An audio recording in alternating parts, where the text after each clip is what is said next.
Hello, I just want to let everyone know before this video starts, I am very sorry for the quality of the video. I've been tweaking my graphics and my PC, and it's kind of all over the place right now, but it is a little, it looks a little bad, but we'll make it work, and just bear with me, but enjoy the video. And if you have any more questions within the video or throughout the process, please feel free to open a ticket within the Caesar FivePD Discord or DM myself under one of my 5 accounts that I have. And if you don't get a response within a day or two, if you don't open a ticket because I may not be on. But good evening, everyone. This is Hired from Caesar FivePD. This is the fire department tutorial on everything that is included within the fire department. There are 4 vehicles within the fire department currently. It may be 5, but we have the Falk EMS, the Orange County Emergency Medical Services, Engine 60 and Engine 20 within the Orange County Fire Authority. Engine 22 does not have a pump panel active right now, but we are working on getting one. So first we're going to start off by doing /EUP to get my uniform. I'm going to go to my station attire. You can customize it to as much as you would like at certain limitations. So if I want to get a different radio strap, I can go over by one, put glasses on, put a watch on, and check the time when I'm on a med call, whatever. Then we're going to go over on the radio. So we're going to do /set radio agency fire. Once again, I do apologize. I haven't said this before, but I do apologize if I'm a little raspy or if I'm kind of all over the place because I am a little sick and it's also very late while recording this video. So after I did my radio agency, I'm going to do radio volume up to turn my radio up. And if I want to turn it down, I can do radio volume down. Now, say my dispatcher told me that I need to go on the next channel, so I don't have it set. So I'm going to go radio, next channel. Or if they tell me to do it again, then I'll go again. Now, my main operations channel is 4D Division 1. Within this video, you will hear other people operating within the radio channel, if my radio is on. Now, I personally key-minded certain things and adjusted my radio to how I like it. So I'm going to keep it just like this, and it's going to be in the little corner. Now you can have it like this, you can have it however you want. If you want the truck visible, if you don't want it visible at all, you can turn it down or throw it away, whatever. And then you can do the /radio to hide it. Formed by fire, should be code 4. We got it put out from on So on our next, we're going to go over the pump panel on engine 60. So we are going to get into our pump panel, or our engine, and we are going to get into our suspenders and our half turnouts. I'm not sure why that is broken, but that's a little bugged. But we're going to get into our engine, hit space to enable or disable the parking brake, and then we are going to hit the road. If you've never used this engine before, you never really used emergency vehicles, you want to do /move mode to move this little this lighting pattern right here, and right just like that. And then if you want to move your radio, you can hit radio settings, you can grab it, and it will not affect it when you are out of the truck. For me, I just moved my zone, unfortunately, and that was an accident. But we're going to go back. We're on my cruise channel now, and we're going to go to attack channel, and we are going to operate the pump first. Lighting, it's all the same lighting pattern. First siren, you hit your 1 muscle with a Q, 2 for a power call, and 3 for rapid power call, and E for your horn. We're going to turn the lights off, and we are going to hold F to get out of the truck and leave it on. We're going to go to the pump panel. We're going to hold in Z to view the pump panel. We're going to hit the button that says pump disengaged. You can see it says OK to pump, and my intake's going up, my discharge is going up, and my engine speed RPM is going up. It's going to tell you the run time per minute, the transgear, and the engine temperature. It's going to give you the time. I believe it's in Zulu, and then it'll give you all of it. It's going to give you all your pumps and your attack lines, your valves, whatever you want to call them. So for this one, I'm going to turn my left attack line on. A cool feature with this, you can hit the map button and it will show you all the hydrants in your nearby area. So you can click the hydrants at set route, and it should take you or give you the direction to that area. There are only very few in this exact area, but it is a great resource, especially if you're laying out. So once we get back to that, we're going to go over to my nearest discharge, and it's a little tricky to get because this script is a little buggy sometimes, but or if you want to go to your valves and just turn on your right attack line, your left attack line, and try and get it all, it kind of just depends on how you do it. So in order to get a hose on, you hold an E. It's going to give you this animation. Looks like you're pulling a gun out. So then you're going to take your hose and it's ready to spray. You'll see the water as it hits the ground and stays on the ground. And then say I want to switch to foam. So what I'm going to do, I'm going to return my line. And then I'm going to use my scroll wheel on my mouse to go down. I'm going to hold intake foam line. Do the same animation. It looks a little different, looks like a little cannon. We're going to take it and we're going to shoot it as the same. Now it does look a little different while it's on the ground. Once it gets on the ground or wherever it appears, sometimes it doesn't appear, sometimes it does. It just depends where you are. So we're going to spray around the areas, and then we're gonna go around and see where else we can flow. Our next thing on our agenda is our so we went over our mapping system. That's where you get on your pump panel and you go over the basics of flowing and laying out within using your map. So once again, you would go to your map, you would go to your nearest hydrant, click that, you set your route, and it's set right here. Now, if I wanted to lay out, which I don't believe we have a layout system, but I do believe we have the ability to take a supply line to it. So, we're now going to go into extrication. Okay, so we're going to go over the basics of vehicle crashes, extrication, etc. So we're going to get into cutting vehicles. So, say we had a call. We have a vehicle that is pre-set up. 60 cents around.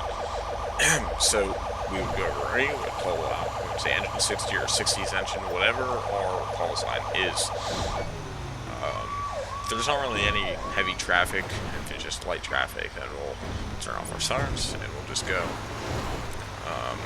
And there's our vehicle right there, it's smoking visibly. And it doesn't look like there's any flame, but it's a black smoke. So we're going to take our engine up here. It's a pumper engine, whatever you want to call it.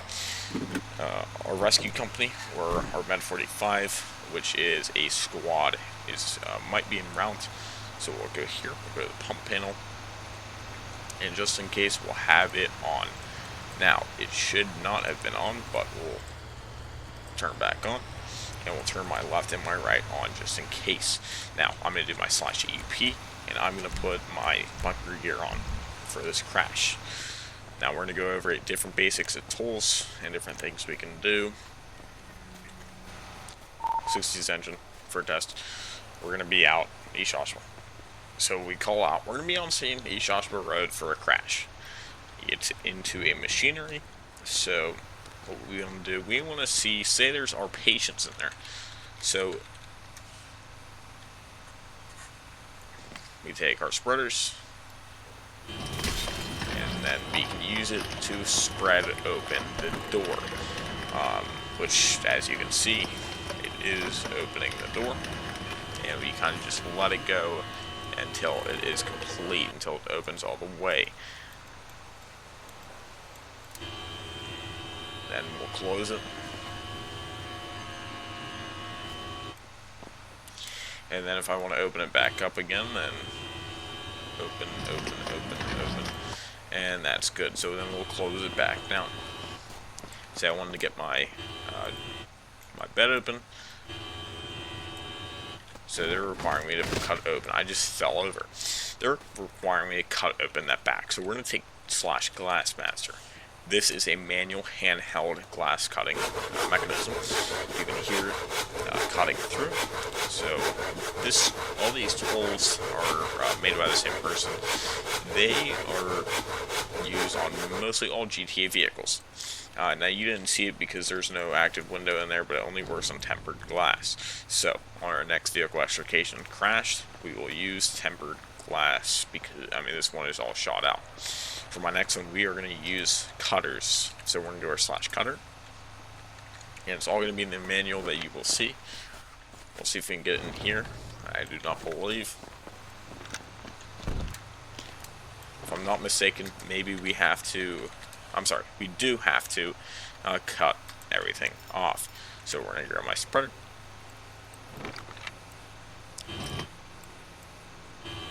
And we're going to cut the rest off. Okay, so my door's off.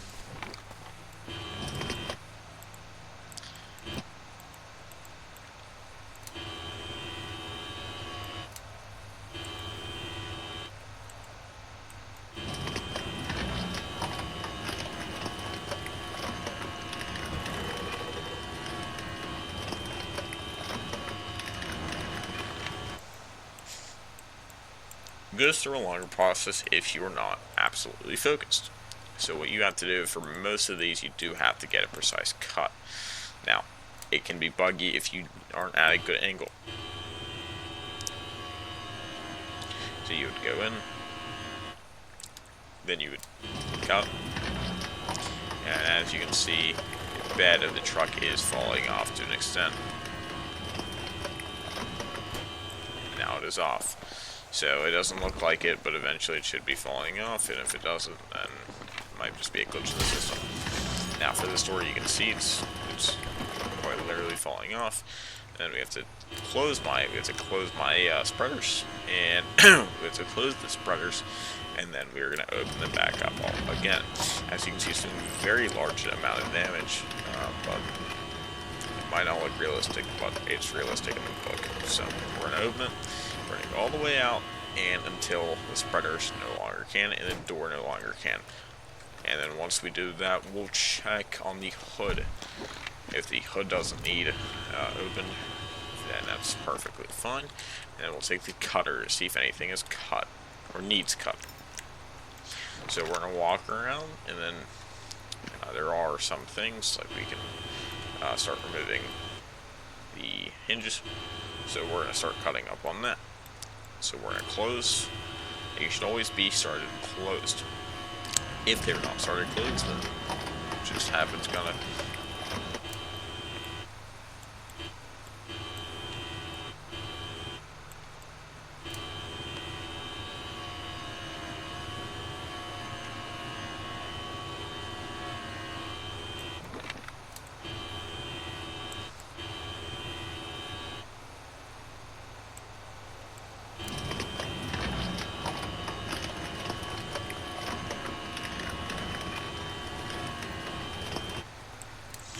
And then, you see the spreader, or the cutters aren't like a very good tool, so they would kind of open, close, and they do it very quickly. So once that's off, you can hear it kind of coming off, and then you want it started open, and then you're coming down on it closed, and you're just watching on the very top left where it says state of hinge is 61%. You're going to see that go down, and it's eventually going to cut the entire roof off of the vehicle.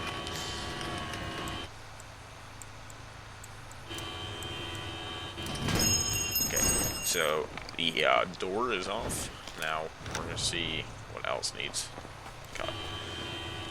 So if I want to cut this, then we can cut that, or we can cut this door off. You pretty much get the whole idea. After a while, all the doors will eventually be coming off, and you get the whole idea. So now we're going to go over on how to set up an ambulance properly. So my ambulance is already set up, but we're going to pull it out of the station just so we can actually see and we have room. In this case, we're going to have to shuffle over seats due to it being such a small gap in space. Once again, we're going to go over the sirens and lights. So there are 3 patterns. They're all the same pattern from what it looks like. So 1, 2, 3. Air horn. You hit your parking brake, and then you turn the vehicle off. And you come to the rear of the vehicle. So then you do /stretcher, just like that. And a stretcher would spawn. You hit your E on your keyboard. You get an interaction menu and customization menu. You want to get a sheet. Anything else that you may take in for a medical call, such as your backpack, which is your first in bag, your O2, which is always on the stretcher, your seat position may always want to be up, depends on how your stretcher's placement choices, your EMS helmet, and whatever else you choose, and then you can change the color of this sheet.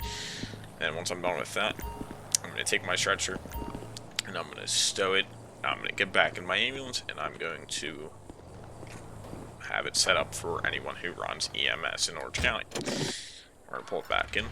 Alright, this is how to properly respond within 60. We're going to go through in the ambulance and the other medic, paramedic ram, I believe. So, we don't have a specific call we're responding to, but this is just how to properly respond. So we're responding to Lake Forest. And we'll say for smoke destruction. For their second alarm, or their first alarm fill, or second alarm fill. So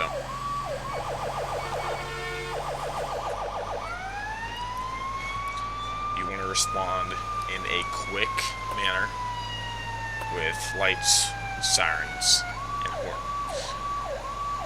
Make sure you can use your power call, you can use both power calls, you can use your cue, but make sure, say this guy was in front of you, would pull aerial horn. When you're passing through an intersection, you also want to use your horn. Make sure when you're going through an intersection, you always blare a horn at least enough, and you also want to be careful. Blind spots. Blind spots are a major thing that no one really thinks about. And it's really just ignored. So, say if this was a highway, right, or this was like there's an exit coming up with 24/7. Say I don't see this guy. This guy might be coming out with 24/7. It's a blind spot. That's why I have my siren on right now. I'm responding in the left lane, but never know. He might come out, and he could instantly just slam into me if he didn't see or hear my sirens.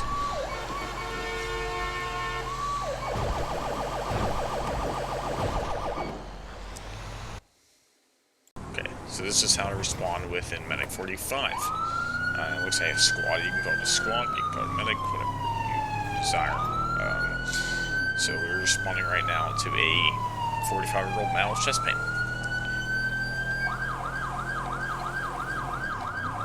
This is just a video and a clip on how to show you, or to show you on how to respond thoroughly in an emergency situation, because you never, like this guy, you never want to have a situation where you're going to get hit.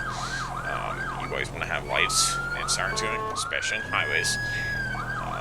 And blind spots, you always want to have your horn, like, I'm going to say this every single clip, you always want to have your horn blaring. This is the same for the ambulance. Same things apply. And depending on, you could leave your lights on or you can turn them off. Some people turn them off, some people leave them on. And say it's going to be right in the front, so we're going to take our med stuff inside. Okay, so for our final and last clip, we're going to do /create smoke. This is to show you on how to start and do smokes or fire. So we're just going to do linger 2. Do it like that, and it's going to be coming out of the microwave. So it's coming out of my microwave here. I can do big smoke with your, you can change it with your mouse. You do little smoke, we're going to do little smoke for now, and we're going to put it right on the microwave. So our microwave is smoking. Now you can just start create, or you can do slash create fire. Prop fire.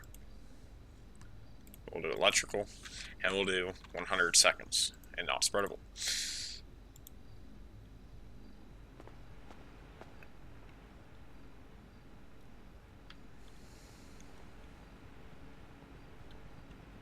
And sometimes it's really tricky to find out where you can place your fire at. We're going to change it to normal. And we're going to change it, we're actually just going to change it in general to a structure fire. Because it seems to work this time. And then you would do, you can change it to bigger or smaller using your scroll wheel. And then it's kind of, depends how you look, it's inside of the microwave. So we have our smoke ongoing in the structure, and realistically now I'll just set off your certain alarms and trigger the fire alarm if this building is up to code, of course. In order to put out the smoke, you would do your slash spawn fan, and you start your fan up by hitting your E, and you can also delete stuff by doing slash delete fire, and we'll do 1, and you can see our smoke also deleted by using the fan.